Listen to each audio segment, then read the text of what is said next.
nilang abangan, syempre yung bagong Saito na, di ba? Dahil may darating kami laban ni Looney at gaganapin sa, kung di ako nagkakamali, January 28, 2012, merong isang battle na magaganap.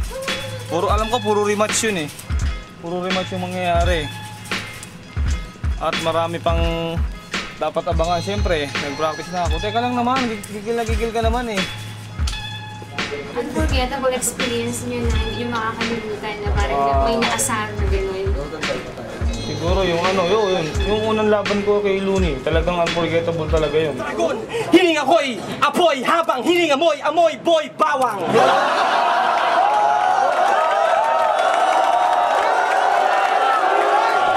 Para ako nakahawlat kasi dutusok ako ng maratalim na ano.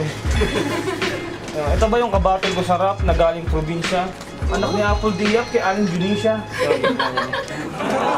Ito ba yung kabattle ko sa rap na galing probinsya? Anak ni Apple Diap kay Aling Junisha?